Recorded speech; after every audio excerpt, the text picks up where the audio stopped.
2 Kings chapter 23. Hosea renews the covenant. Then the king called together all the elders of Judah and Jerusalem. He went up to the temple of the Lord with the people of Judah, the inhabitants of Jerusalem, the priests and the prophets, and all people from the least to the greatest. He read in their hearing all the words of the book of the covenant, which have been found in the temple of the Lord. The king stood by the pillar and renewed the covenant in the presence of the Lord, to follow the Lord and keep his commands, statutes, and decrees with all his heart and all his soul, thus confirming the words of the covenant written in the book. Then all the people pledged themselves to the covenant. The king ordered Hilkiah, the high priest, the priests next in rank, and the doorkeepers to remove from the temple of the Lord all the articles made for Baal and Asherah and all starry hosts. He burned them outside Jerusalem in the fields of Kidron Valley and took the ashes of Bethel.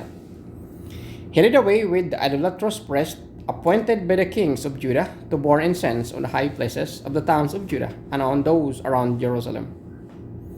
Those who burned incense to Baal, to the sun and moon, to the constellations, and to all the starry host, he took the Asherah pole from the temple of the Lord to the Kidron Valley outside Jerusalem and burned it there.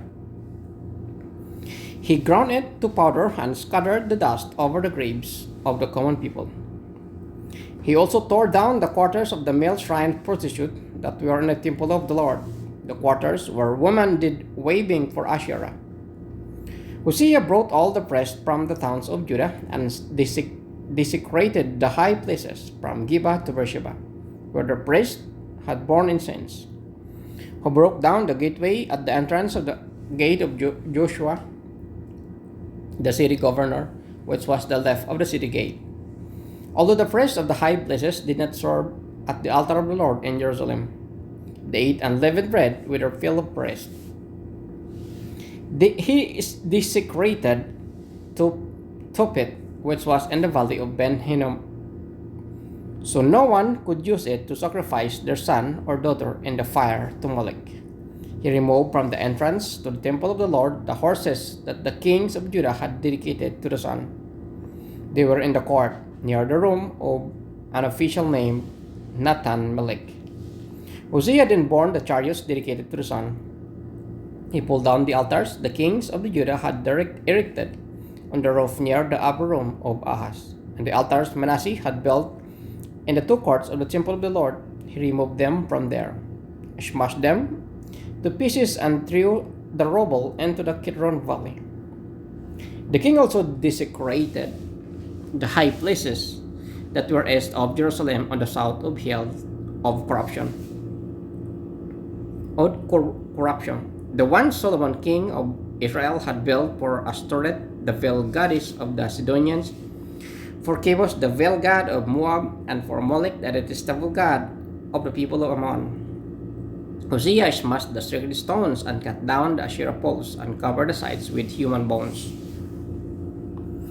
Even the altar of Bethel, the high place made by Jeroboam son of Nebat, who had caused Israel to sin, even that altar and high place he demolished. He burned the high place and ground it to powder, and burned the Asherah pole also. Then Hosea looked around, and when he saw the tombs that were there on the hillside, he had the bones removed from them and burned it on the altar to defile it, in accordance with the word of the Lord proclaimed by the man of God who foretold these things. The king asked, "What is that tombstone I see?" The people of the city said, "It marked the tomb of the man of God who came from Judah and pronounced against the altar of Bethel the very things you have done to it." "Leave it alone," he said. "Don't let anyone disturb his bones." So they spared his bones and those of the prophet who had come from Samaria, just as he had done to Bethel. Hosea removed all the shrines of the high places that the kings of Israel had built in the towns of Samaria, and that had aroused the Lord's anger. Hosea slaughtered all the priests of those high places of the altars and burned human bones on them. Then he went back to Jerusalem. The king gave this order to all the people: "Celebrate the Passover to the Lord your God, as it is written in the book of the covenant. neither in the days of the judges who lead Israel, nor in the days of the kings of Israel. And the king of Judah had any such Passover been observed. But in the 18th year of the king Hosea, this Passover was celebrated to the Lord in Jerusalem. Furthermore, Hosea got rid of the mediums and spiritists, the household gods, the idols, and all the other detestable things seen in Judah and Jerusalem. This he did to fulfill the requirements of the law written in the book that Hilkiah the priest had discovered in the temple of the Lord. Neither before nor after Hosea was there a king like him who turned to the Lord as he did, with all his heart, and with all his soul, and with all his strength, in accordance with the law of Moses. Nevertheless, the Lord did not turn away from the heat of his fierce anger, which burned against Judah because of all that Manasseh had done to arouse his anger. So the Lord said, I will remove Judah also from my presence as I remove Israel, and I will reject Jerusalem, the city I choose. And this temple, about which I said, my name shall be there.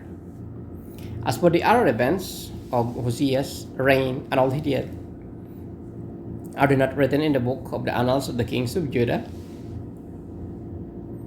While Hosea was king, Pharaoh Necho, king of Egypt, went up to the Euphrates River to help the king of Assyria.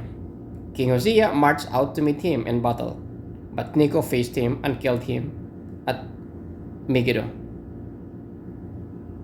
Hosea's servants brought his body in a chariot from Megiddo to Jerusalem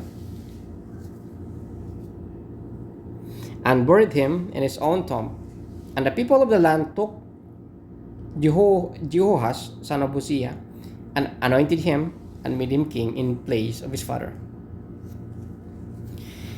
Jehoash, king of Judah. Jehoash was 23 years old when he became king, and he reigned in Jerusalem 3 months.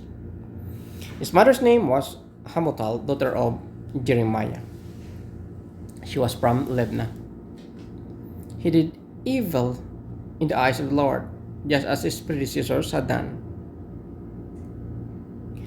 Pharaoh Necho put him in chains at Riblah in the land of Hamath, so that he might not reign in Jerusalem. And he imposed on Judah a levy of 100 talents of silver and talent of gold. Pharaoh Necho made Eliakim, son of Hosea, king in place of his father Hosea, and changed Eliakim's name to Jehoiakim. But he took Jehoash and carried him off to Egypt, and there he died. Jehoiakim paid Pharaoh Necho the silver and gold he demanded. In order to do, he taxed the land and exacted the silver and gold from the people of the land according to their assessment. Jehoiakim, king of Judah. Jehoiakim was 25 years old when he became king, and he reigned in Jerusalem 11 years. His mother's name was Zebidah, daughter of Pedaiah. She was from Roma, and he did evil in the eyes of the Lord, just as his predecessors had done.